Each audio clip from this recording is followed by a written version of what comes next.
volunteer-based advocacy organization dedicated to preserving and raising awareness of the rich architectural, environmental, and cultural foothills heritage of our community. My name is Sharon Sand, and I'm the chair of Altadena Heritage. I want to thank you to our members for helping to fund this program, and also to Southern California Edison for sponsoring our Urban Heat Island Effect program. I'd like to especially thank the volunteers who organized this event, specifically Catherine Cadigan, Kathleen McDonnell, and Val Zavala, who I'm now going to turn the program over to. Val? Great. Thank you, Sharon, and thank you all for joining us. This is a very important topic because it's not going away. We're looking at the heat island effect and why we should get cool roofs, because we are, no question, in the middle of global climate change. The Earth, as you know, that's where we live, is getting hotter. And a UCLA study actually predicted by the year 2050, really hot days will occur right here in LA County much more often than they are now. What is a really hot day? A really hot day is considered 95 degrees or higher. And how often is much more often? 3 to 4 times more often. So if we get, say, 10 really hot days this year or next year, it's going to turn to 15 or 20 over time. So these hot days are in our future. To make matters worse, Altadena is considered a heat island. Okay, I'm going to pull this little thing see if I can share my screen. If you can see this, I hope. Nope, maybe not. Can you see that? Can folks see that, I hope? Yes. Great. A heat island is basically kind of what it looks like. When we have development that's really dense, when we have a lot of streets and blacktop and concrete and buildings, guess what? That absorbs heat, it retains heat, and so the heat in that area the temperature in that area is hotter. So unfortunately, now you would think, well, that's no big deal. We don't have high rises and a lot of blacktop. We're not really dense. We've got single family homes. We have nice trees here in Altadena. How could we be a heat island? Well, guess what? There's more than just heat islands. We are against the mountains. So when everything gets hot in the middle of LA and the other urban areas, and the wind comes in and it blows that heat right against the mountains, that's where we are. So we're sitting in a heat island, even though we don't necessarily have traditional heat island features.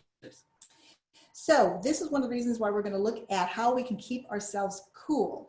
And one of them is there's a lot of different ways. One of them is to put a cool roof on your house. And we have 2 people who are going to talk about cool roofs, what they are, how effective they are. And they're both a homeowner who has put a cool roof on her home, as well as David Fink. And let me introduce our panelists in a little bit more detail. David Fink has 16 years experience in public policy and political communications, but his main focus for the past 12 years has been climate change policy, in particular renewable energy, energy efficiency, and resilience. In 2012, he helped the city of Los Angeles write a first-of-a-kind cool roof ordinance. It requires that all new construction install cool roofs, and any roof replacement be a cool roof.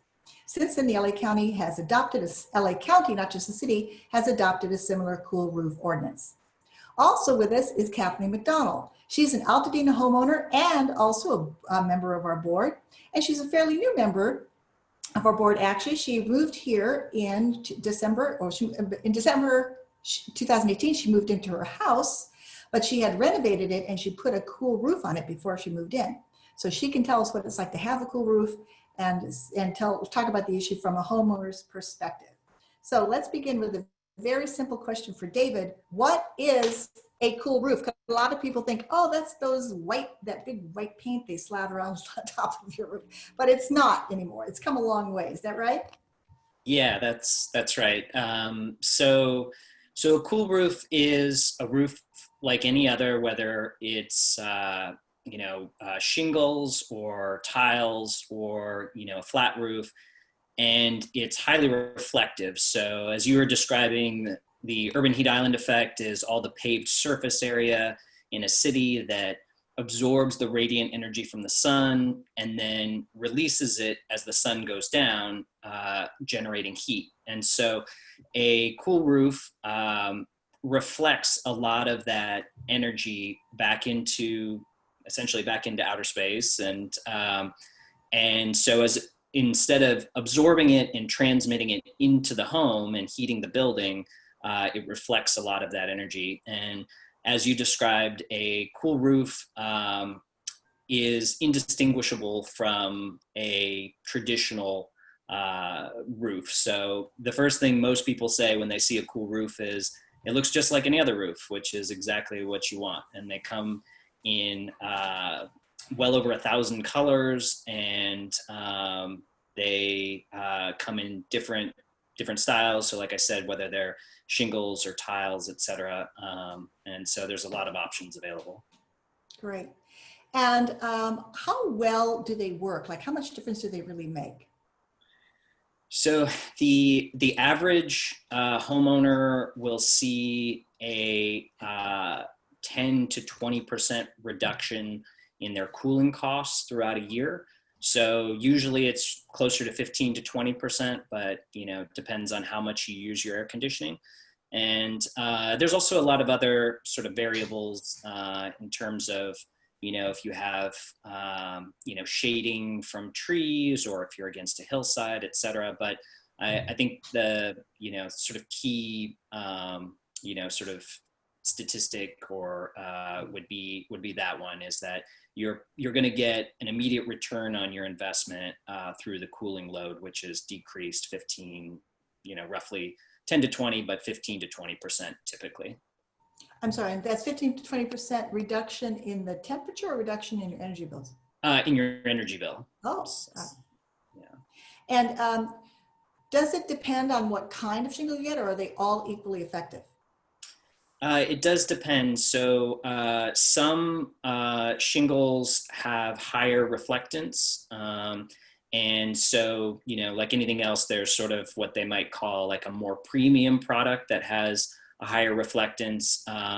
But as you described, the County of Los Angeles now requires all new construction or a re-roof, if you're replacing over 50% of the square footage, that triggers the ordinance. So if you just have a small patch, you don't have to use a cool roof tiles. But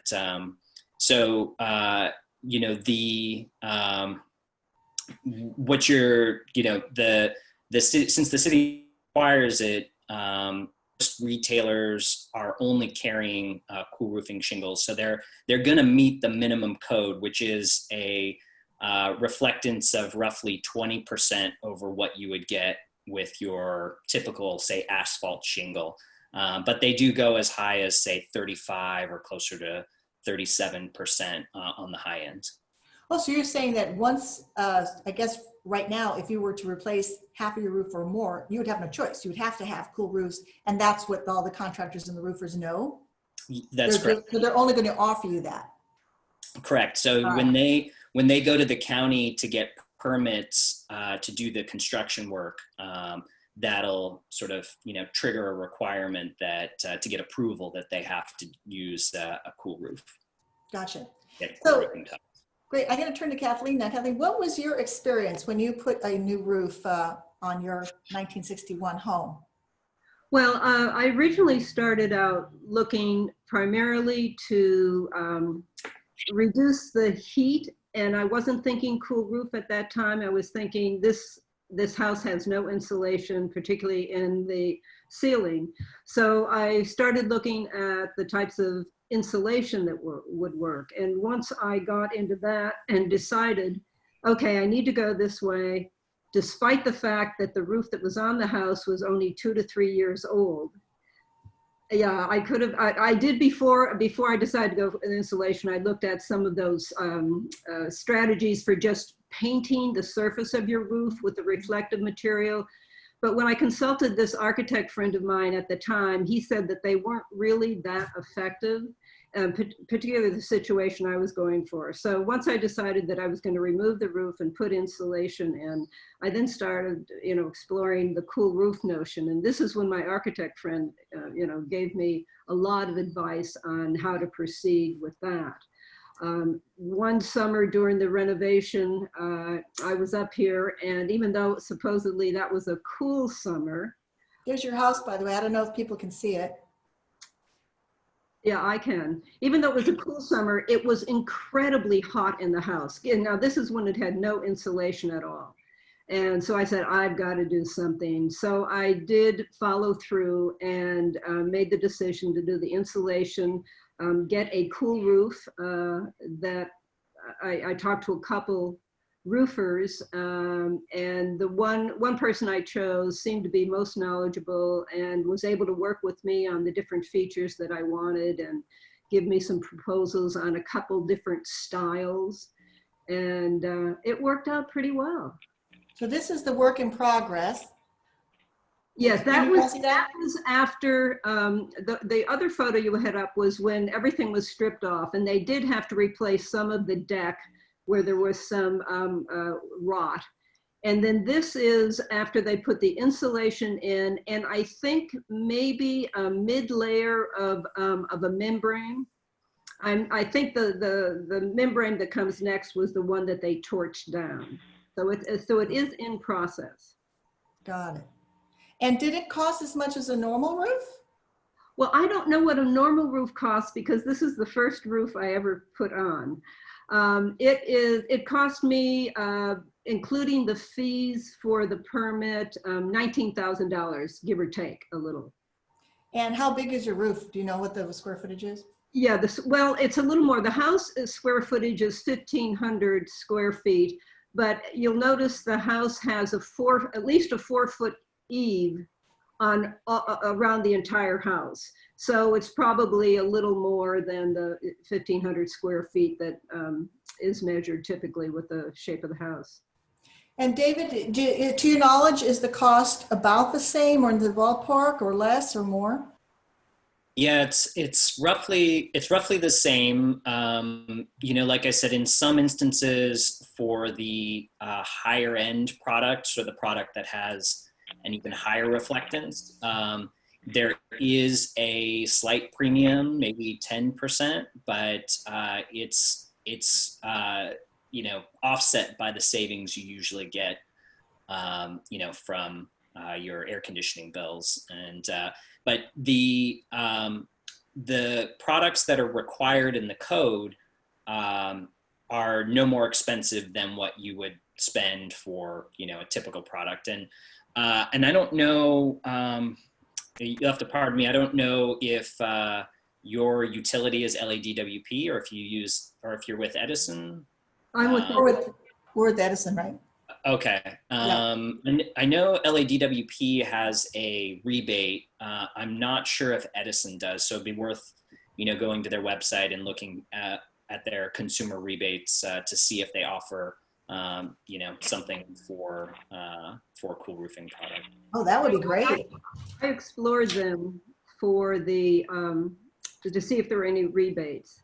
And unfortunately, the one place there would have been a rebate was with insulation, but it was only for attic insulation. And I tried to argue with them that, you know, the nature of the house and putting insulation, and they just would not give me a break on that because it wasn't literally insulation in my attic, which I don't have.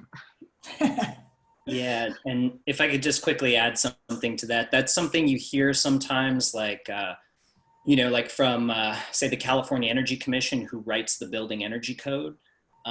You know, they're concerned about direct energy savings within the home. And so sometimes what they'll say is, you know, you can get savings from attic insulation. So, you know, you don't have to do a cool roof. But the sort of 2 points that we always make is, one, ideally you want to do both. You want to, if you have the ability to, just because you'll get that much more protection from the heat. But the one thing you don't get if you only do attic insulation is you don't reduce the urban heat island effect, which is where you started, which is the sort of, you know, the rise in temperature outdoors. So, so ideally you want to do both so you can reduce the urban heat island effect, and you get sort of that, like I said, that added layer of protection for the inside of the home. Oh, so that's really an added benefit to cool roofs. I mean, insulation is great for you personally. You keep your bills down, your house cooler, but the cool roof helps you both personally, and it helps the community and the larger climate at large. I didn't realize that. Yeah, Yeah. that's very, very interesting. A lot of people say, oh, but they're ugly, you know, or the colors are weird, but they've come a long way in that respect too. Kathleen, did you have a good choice of colors, something that would work for your house? Well, the advice I got was to go for the white, assuming that it had the most reflective power. I don't know if that's the case, but I did choose to go with the white so I could get the most out of it. But it also looked nice in your house. I'm going to show some colors here. A lot of people don't realize that they can really, there is a lot of choice. See if I can screen share again. Can you see that there? These are just a few. So Yeah. Oh, sorry, go ahead. Yeah, there's a lot of different colors these days, so you can't, it's something, you know, we have so many different home styles. But then a lot of homes in Altadena are tile roofs, you know, the curved tile. David, you're saying that those are cool roofs naturally? Yeah, so the terracotta tiles that you typically see on a Spanish style home, those are naturally cool roofs. So they're highly reflective. They're more reflective than these types of shingles. Now, most people are going to use these types of shingles just based on the pitch of their roofs. So, Kathleen's home has a flatter roof that doesn't have as much of a pitch to it. And so that's more conducive to the type of, roof that she got. But most people are going to end up with shingles on a single family home. And like you said, they come in dozens of colors, there's a lot of options, and like I said earlier, they're indistinguishable from a non-cool roof. Got it. Let's see. We encourage people to ask questions. We have people here who have had some really great experience. So by all means, send your questions through the chat room. We'll have somebody who's watching the chats. What would your recommendation be to people? Say, is it worth waiting for your roof to get really in terrible shape and then replace it because you have to? Or is this something you should perhaps think about doing preemptively? I guess what I would say is, a roof is, it's a pretty significant capital expense, and roofs typically last between 15 and 20 years before they need to be replaced. And, so I think if you have the ability to change it out sooner, we would definitely, we've always encouraged people to do so because of those benefits, because of the reduction in the urban heat island, and because there's an immediate payback. But because it is a large expense for most people, I think it comes to the individual homeowner and what works for them. Kathleen, what kind of impact has it made in your house? Well, I don't have any hard data because I did not live in the house prior when there was no insulation or roof. I only had some experience during the renovation, but in terms of comfort, it's incredible. In the morning, I have the house open usually most of the evening. And in the morning, the cool air stays there, does not heat up until mid-afternoon.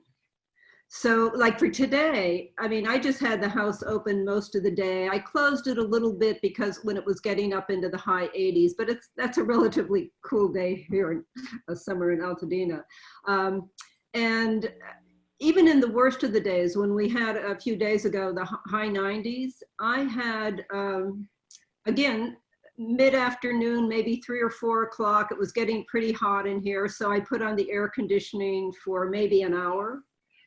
And it cooled it down very quickly. And it really didn't heat up that much until the outside air cooled when I opened the house again. So I would say generally the benefit in the comfort and not having to use air conditioning. Of course, there's savings there, but I don't particularly like air conditioning. It's noisy and my sinuses don't like it. So that's an added benefit. It just created a lot more comfort and an ability to just have the air and sort of the passive qualities of a house and living in the foothills where there's always nice breezes. Mm-hmm. David, Val?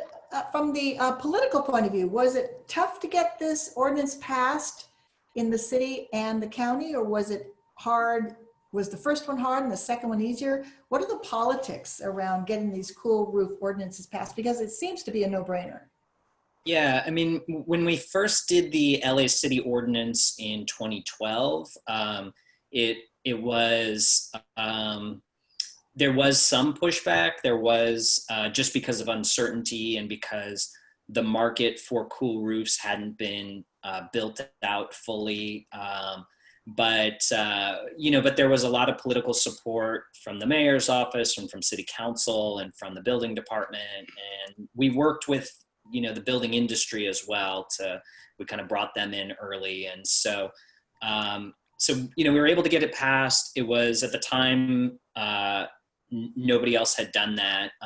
But what happened pretty quickly afterwards was because LA is such a large city with so many single family homes, the largest roofing manufacturers, the three biggest ones in the country, who only had a small number of cool roofing products, decided that this was sort of the wave that was coming. And so they started manufacturing, a lot more colors and, variations in the products. So the prices came down just through economy of scale, and, the number of products grew quickly. And so now when, say like LA County, which passed their ordinance in 2018, or it might have even been early 2019, I forget. But, there wasn't the same kind of difficulties that we ran into. And, it's really, like you said, it's really become a no-brainer. And, and it's not just in there's dozens of cities now in California and cities outside of California that have done, something similar. Great. We have several questions coming, so I'm going to take them right in order here. Anne would like to know why, this is a great question actually, why such dark colors, or how can such dark colors be reflective? Yeah, so I'm sure many of you are familiar with the company 3M. They're, they call themselves like sort of an engineering company, but they work, essentially what they did was they created these granules. They almost look like, sort of, large grains of sand or something. And those granules are what is reflective. They're adhered to the top of the shingle. And so most of the largest roofing manufacturers buy the granules from 3M and then adhere them to their products and sell them to the public. And so they were able to create these granules in a number of different colors, even some darker colors, and still produce that same reflectivity. So if you were to hold a shingle or you look at it up close, you would see these little granules that are adhered to the top of the shingle. Got it. We also have some comments from James Vitale. James Vitale, it sounds like he would actually has some points to make. He doesn't just want to ask a question. I don't know, is it possible to let James talk, or should I'd love to hear directly from him, because it sounds like he is involved in this issue somehow. But how do I do this? oh, there you are. Okay, I'm on, fine, all right. Let me share with you a totally contrary circumstance to what Kathleen experienced, all right? Okay. I live in a 1905, steep pitched roof, space sheathed, no attic insulation when we bought the house 29 years ago. I had a brand new 3-tab asphalt shingle roof on it, but it has it faces south with a very large jacaranda out front, which shades the roof. So I get good natural shading there. 3 years ago, because the roof was starting to deteriorate, it became time to consider changing it out. Understand, I'm an architect. I also hold a LEED certification. I know what Davis speaks, but there are other things that have to be considered between the roof slope, the attic insulation, and the need to vent the attic both on the eave ends and along the ridge. Heat rises. If you lower the heat in the attic, you extend the life of the roofing by many years. I fully expect that we will get 30 to 35 years life expectancy out of this roof. If you're going to go to the expense of buying a new roof these days, not to take and consider adding solar into the equation is a significant mistake.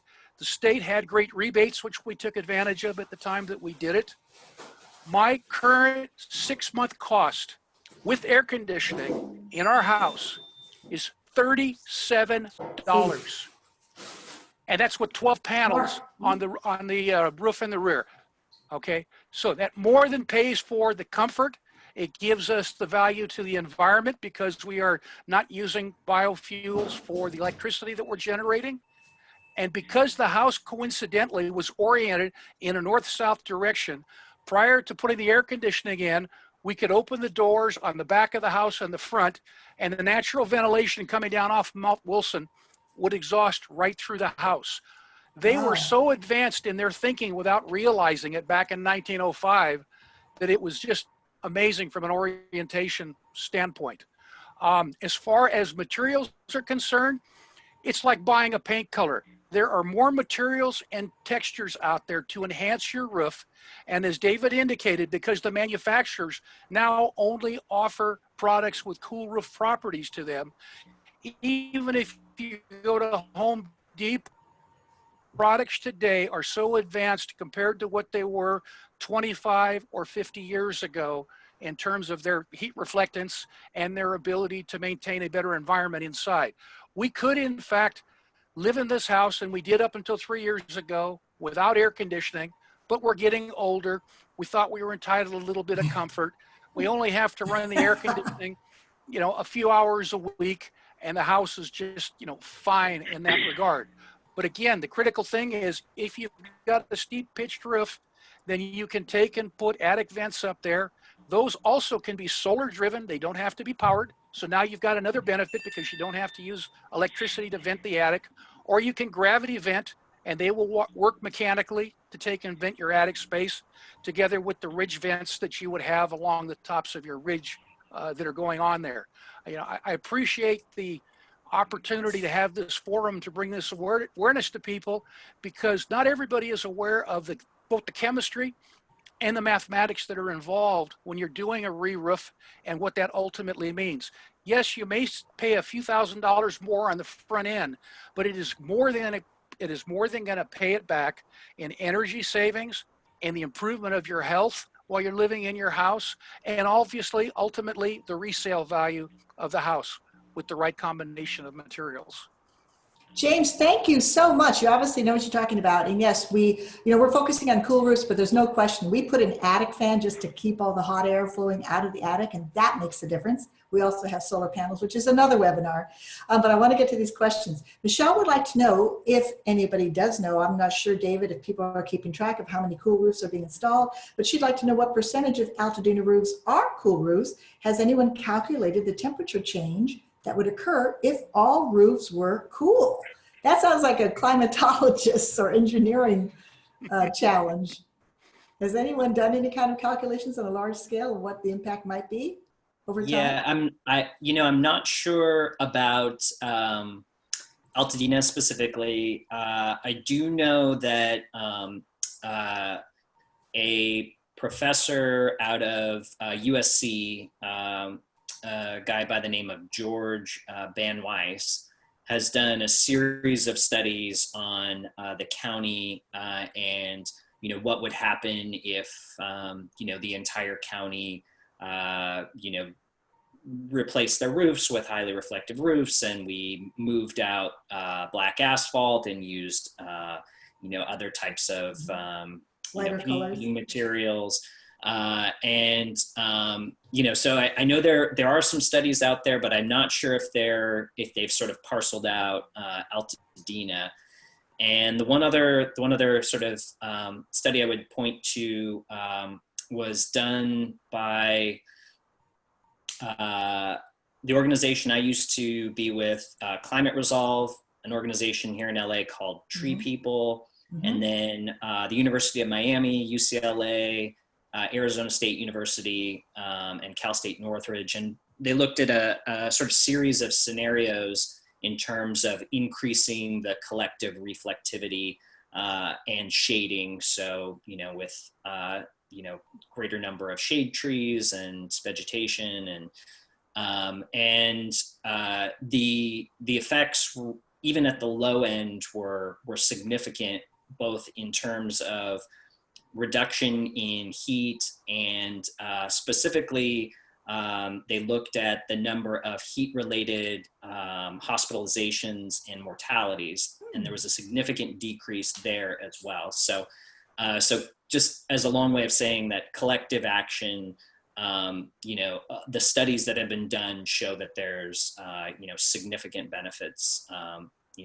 David, they have not done, the county has not done a survey of roofing, re-roofing permits in Altadena, which would tell you how many had been done over a course of time? Well, you're right. They likely have, but I guess what I was getting at was just simply the effects of that. So well, this would answer Michelle's question, because if we knew that of 25,000 roofs, 10,000 had been replaced, put a square footage to it, you would know that it might or might not have a 50% or greater impact on a couple of degree temperature reduction in the area. Right. Sure, yeah. David, when did the requirement go into effect for the county? The county, I believe it was last year it went into effect in 2019. So, however, I don't know how many roofs are done a year, but yes, it's the permit process that would have that information, and I'm sure it's something that I hope some group or institute would be very interested in following. Yeah, that would be great. A question from, did we answer this already? No. What is it about the composition of the shingle that makes it cool? And you were talking, it has these reflective granules, right? It's not the color, it's like little tiny sparkly things that reflect, correct? It's like almost microscopic. Right, specifically for shingles, yes. Right. Yeah. Daria says, are coolers required in LA County or just LA City? They're now required in both the city and the county. And she's saying, if not required here, can you recommend a roofer? We thought about Altadena Heritage doesn't want to recommend a roofer because heaven forbid something go wrong. But there's so many recommendations on Nextdoor that I find to be very helpful, because there's nothing like your neighbor's experience to help you. So I would literally go on Nextdoor for Altadena and ask if anyone's had a especially good roofer. Let's see here. Joy asks, is there any benefit to couple cool roof material with radiant barrier? What is radiant barrier? Afraid I don't know. Yeah, so a radiant barrier is essentially it's almost like a thin layer that goes between essentially in the most simplest form, between the shingle and the attic. So beneath the shingle there is a place where you can apply a radiant barrier, which is almost like it's almost like another layer of insulation. It's, it's much thinner, it's different material than insulation, but it has the same effect, which is... You can find it adhered to the plywood sheathing that is used as substrate on a lot of the roofings when the re-roof is done. But the thing you have to be extremely careful of, though, is venting of the attic is extremely critical when you use that type of material, so that you don't have condensation built up in the attic, which in turn will cause you obviously serious problems in your walls down below. Kathleen, do you know if they did anything besides the cool shingles? Did they put any other kind of layer of, cooling material? There was a mid-layer membrane. I don't know. I think that may have operated in that context, but I don't know of any particular thing that was labeled a radiant barrier. Got it. All right, let's see how we're doing on questions here.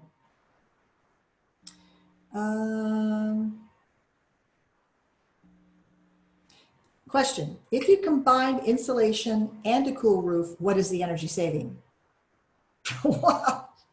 I guess it also depends on your particular situation, but cool roof and good insulation.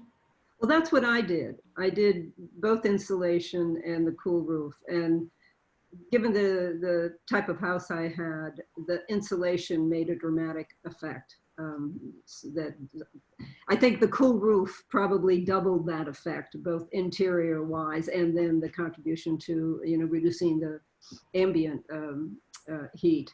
But it's gotta be a significant addition by putting insulation in. I don't think so. But Gregory also has a question about insulation. I have heard some houses shouldn't have attic insulation, that it just traps heat, and older homes are better with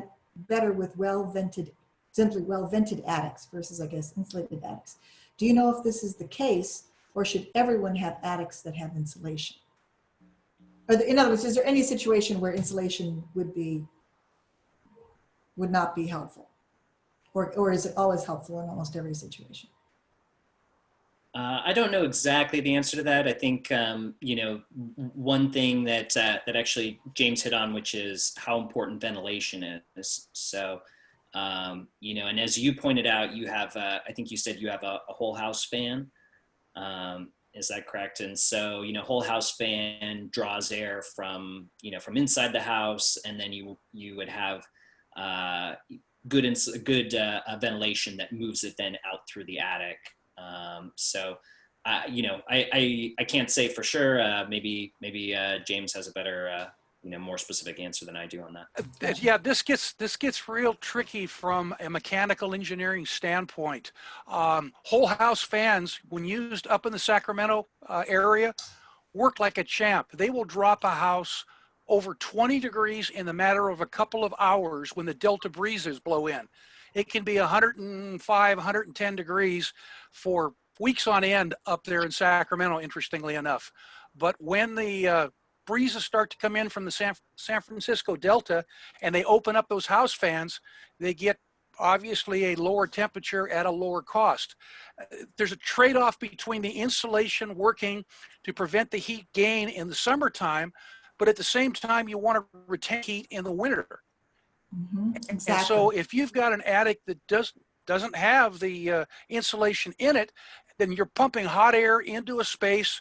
It's going up into the attic and dissipating, and it costs you a lot of energy to then take and heat the house. Whereas if you've got the insulation in there, you then develop a balance between the incoming air and the outgoing air. The other thing you take into consideration too is ceiling height. If you have a house with a typical 8-foot ceiling, as opposed to a house like ours, coincidentally, for some reason, has a 9-foot ceiling. 9-foot ceiling allows the interior heat to stratify at a higher level than the average human being. So you tend to feel cooler in a 9-foot ceilinged house than you do in an 8-foot ceiling house. This was one of those unique things that as an architect, I really hadn't experienced. Like dumbfounded. Wow, this only makes logical sense. Yeah. Keep all the heat above the average person's height and you're going to be cooler. I have to move on to another question here. Someone, I think I saw it down there. Someone says, do these work? You feel cool. It's both psychological cool. Yeah. Yeah. Someone asked, and it popped on the question now. Someone asked, do these work for, this is a very good question, for landmark homes or homes that are in historic districts where they're sometimes limited by what they can do to the house and what kind of materials they can use? Can these be used in homes that are in historic districts? Yeah, I think I think it depends on the you know, what the sort of, you know, regulations are locally. So I think it can, you know, it can vary. But yeah, I don't know if I have a specific answer to that. And the only other thing I would say is that within, I didn't mention this earlier, but within the LA County code that requires cool roofs, the 2 exemptions are for roofs that install solar panels or roofs that are deemed, you know, historic homes. So if it was changing the aesthetic of the historic home, they could get an exemption. Interesting. Now I know that I had a friend, actually he's a contractor, who had solar panels on his home. He's really into saving energy. He just recently replaced his roof, and of course he put a cool roof on it. I'm going to see if I can show you pictures. So what he had to do was take off the solar panels. See if you can see it. This is the house in progress, a big house. He had to take off the solar panels while he then put all the cool roof tiles on, shingles on, and then put the solar panels back on. So it was quite an operation, I'm sure. I don't know how much it costs to actually take solar panels off and put them back on, but he certainly felt it was worth it. So he's got a brand new now, nice, cool. So he's done the whole thing. He's done like the cool shingles. Here's the house finished. Yeah, that's actually Cool sort of shingle the and the solar. That's ideal. And then if you have good insulation and you have the attic fan, oh my God. I mean, and you have, oh, here we haven't talked about windows yet. You can really actually get amazingly low energy bills if you've done everything. Yeah, and you're right. That's sort of the ideal scenario, and obviously, you know, as James pointed out, the orientation of the home and shading all makes a difference. But you know, solar panels actually run at a slightly higher efficiency when they're on a cooler surface. Oh. So ideally, you would have a cool roof and then solar panels on top of it. And there are actually, I think these are quite a bit more expensive, but there are actually solar panels that have some cells on the bottom side so they can catch some reflectivity. But that's a pretty rare scenario where those would work. But really, ideally, you want a cooler surface anyway. So it's best, if possible, to couple them. David, have you seen any of the new Tesla solar shingles yet? You know, I haven't seen them in person yet. I've only seen them, you know, sort of pictures of them online. Have you? Yes, as they come online, and there are a couple of subdivisions up in Sacramento that now have them, they are going to be far more acceptable to a lot of folks that have some resistance toward what they believe to be the ugly solar panels on the roof, because they lay at the same slope as the roof. Obviously, you can't walk on them, but their solar efficiency is excellent. They are going to be more expensive initially until they get them out of the marketplace in a big manner. They're architecturally going to be quite distinctive. So these are things that look like shingles or roofs, but they're actually solar panels? They are actually solar panels that can be linked together, just like you're doing Lincoln logs and whatnot. And they're quite interesting. I did hear about those, and I hadn't heard the latest, whether I know they're trying to bring the price down. Yeah. Well, in order to do that, they got to get the manufacturing bugs out of them. Got it. Yeah. Got it. Let's see, we have a comment here from Gregory. Says, I heard that some houses shouldn't, oh no, we did that, shouldn't have attic insulation. Here it is. Here it is.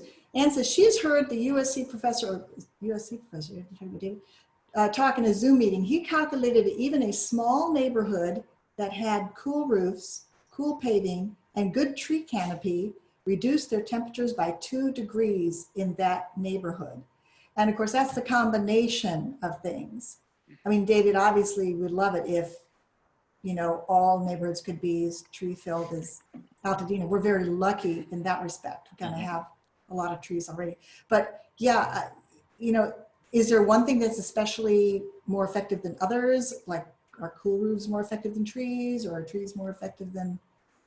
Yeah, well, they're sort of, you know, they sort of have each has sort of its own added benefit. So trees, in addition to providing shade, provide evaporative cooling. So, or evaporative transpiration. So that's, they shed water vapor and that cools the air.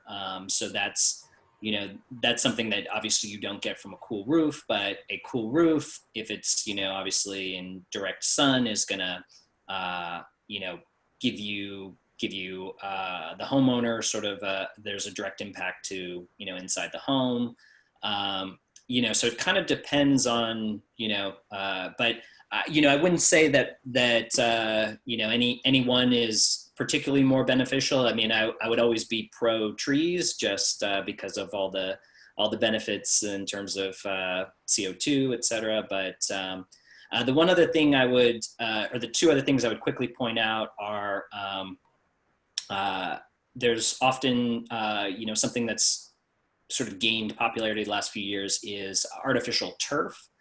And, and artificial turf is actually a significant heat conductor. So it's almost the equivalent of black asphalt. So it's a petroleum product. It's essentially plastic.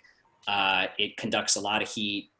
So ideally you don't want to put down, turf, astroturf around your house. And then the other sort of element of it is,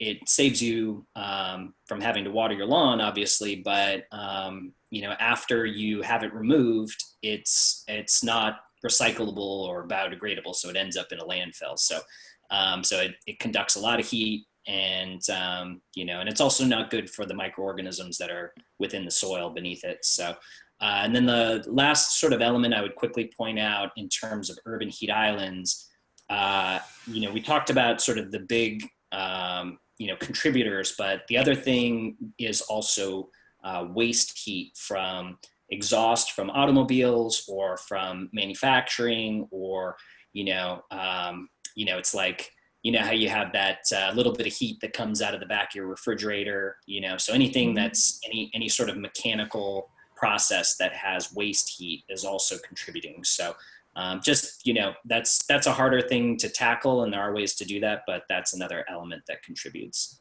That's a very good point. There's so many things that go on. I hate AstroTurf.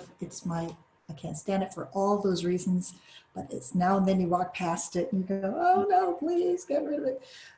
Joy asks, what are the differences between metal cool roofs and other cool roofs, temperature-wise, cost-wise, life of the roof? There are metal cool roofs, I think I do remember seeing some. Yeah, so metal roofs typically have, Seems like they'd be very hot, just intuitively.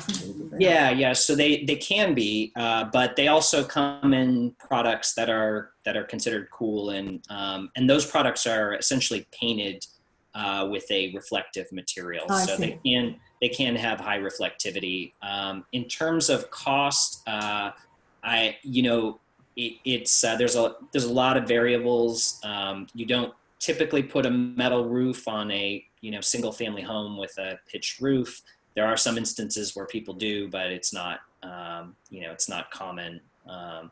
So it kind of I would point people to the there's an independent organization called the Cool Roof Rating Council.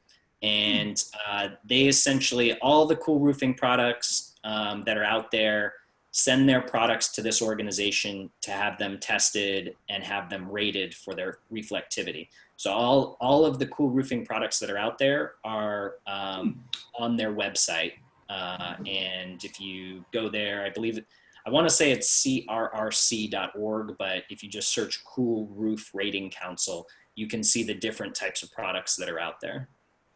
We have a lot of techies in Altadena, all the JPLers, and they'll love doing all that kind of research. I know they really get into the minutia.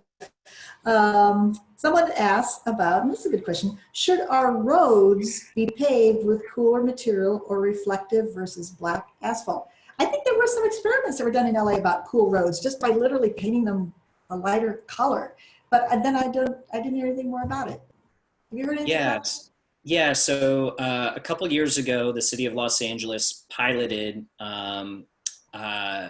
in each of the 15 city council districts, 2 streets. And so they put down a product that is a light gray product.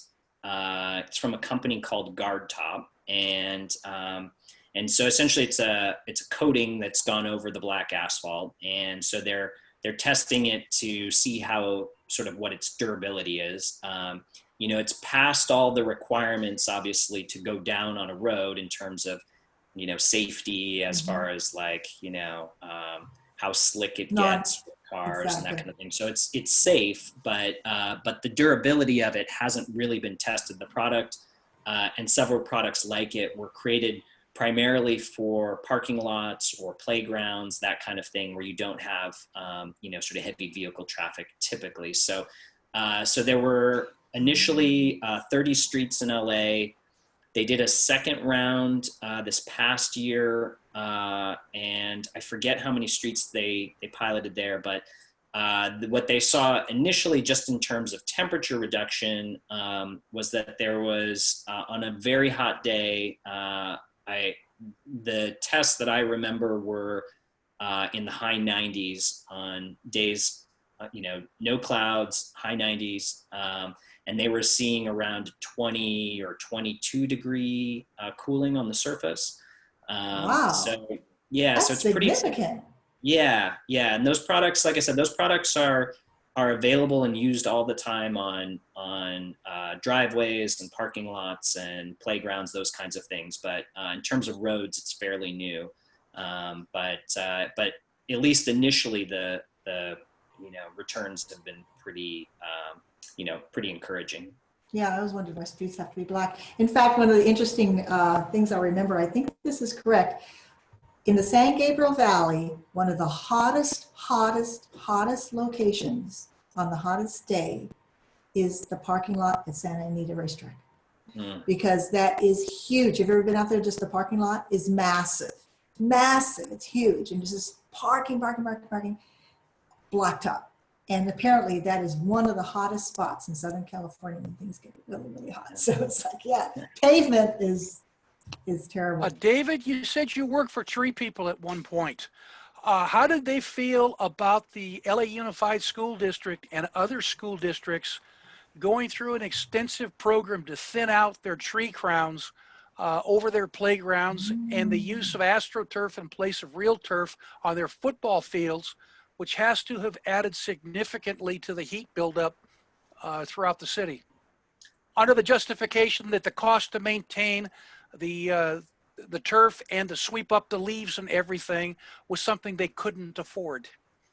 Yeah, so I actually worked. I was the director of policy at an organization called Climate Resolve, but we work closely with Tree People on a number of urban cooling projects, and so I can't answer directly because I wasn't working for them during that time, but I do know that after the fact, there was a lot of backlash from Tree People and similar organizations who, were saying that this was sort of short-sighted and that you're actually contributing to this other problem, even though, like as you said, there's lower maintenance and there's water savings. So this largely occurred during, the drought that we had. I believe it was 2010 through 2014, right. And so it was a response to that from the city. But you're right, there was a big backlash, and then what's happened since then, they, at least in terms of the turf, I can't speak to sort of their policy on the trees, but at least on the turf, the city's kind of done a 180 and has started taking it out in a lot of places. Yes. Yeah, they have.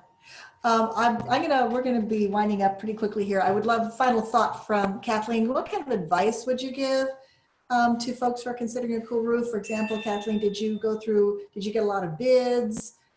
How did you choose your roofer? What advice would you give people who are considering doing this? I would advise them to seek input not from the roofers, but from other people who are knowledgeable, like David, or if they happen to have an architect friend, and to get a sense of what are all the possibilities, and also possibilities for roofing. But the second thing is to try to think holistically. Don't think this is just a roof, a surface that I need to put on. It's like, okay, what are my heat issues or cooling issues or whatever? And there may be a multiple solutions that you can group together in that one effort. I only did it really with the insulation and the cool roof because of the structure of the design of my house. Really, I didn't have too many other options. So that's one of the main things. Just, do your research before you start talking to roofers, so that you go in there knowledgeable about what you want or you think would best serve the goals you have for your house. Very good. And I want to take just the last moment to show you all something I didn't get to show you, and that this is a map of the heat island effect. And I don't know if you can see all this. If you can see, I think you can see my cursor. This is LAX, this is downtown, this is the peninsula, this is San Pedro. I believe this is the 5 freeway right here. These are temperatures that reflect the heat island effect. Obviously, when you're by the coast, you're cooler. When you're away from the coast, you're hotter. But where are we? We are right along here in this ridge line against the mountains. We're probably about right here, I'm gonna guess. Or maybe about right here, the 210 freeway. Look at that. I mean, that just tells you how, even though we might have wonderful trees and nice, you know, not overbuilt environment, the geography is working against us. So cool roofs, attic fans, insulation, the whole, everything together really is important to do whatever we can, not just for our own comfort, but ideally for the community. And the great thing about cool roofs is that they keep your house clean, house cooler, and they help the overall environment, which is terrific. I forgot about that dual benefit. So if there are no more questions, I think we're good. I'd like to thank, first of all, David Fink. Your knowledge is so much broader than I expected. You handled so many wonderful questions from a variety of people. Kathleen, thank you for telling us about your experience. Nothing like having someone who's gone through it to help. And now I'm going to turn our webinar back to Sharon Sand, who is the director of Altadena Heritage. Sharon? Don't forget to unmute yourself. Did forget. Okay, thank you, Val. And thank you, David and Kathleen. That was a fabulous discussion and very informative. There's some great comments and thanks on the chat. Please take a look at that. And I want to thank Catherine, who handled the tech on the back end. Really fabulous. So this is directly in line with Altadena Heritage's mission. This is a free program that we offer the third Thursdays. Usually when we're not during COVID, we have it in the community center. And it's open to everybody. We want everybody to participate. If you're a member, thank you for being a member. Your membership helps support programs like this. And if you're not a member and you'd like to join, we welcome you. We'd love to have you join as a member. You can check out the membership options on altadena.heritage.org, and take care and stay cool. I think we'll open it so if people want to just say hello for a little bit. Whose doggy is that? I want to say hi to the doggy. I'm a dog fan. Deborah's your dog. So cute. Who else have we got? We got only one dog. Oh, so great to see everyone.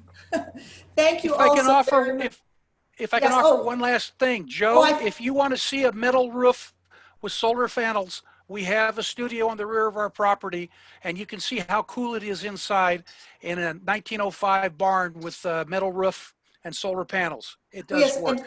And I would like to thank James, our unofficial panelist. If we knew about him beforehand, we would have asked him to officially participate. But thank you, James, for being such a great contributor. And thank you. We really, really appreciate expertise. Call me anytime. You got it. We will. All right, everybody, stay cool, and we'll see you next time. Bye. That was great. Yeah. Thanks. And goodbye from us and Olive. Okay. Oh, bye. So good to see everyone. Thank you, everybody. Take care.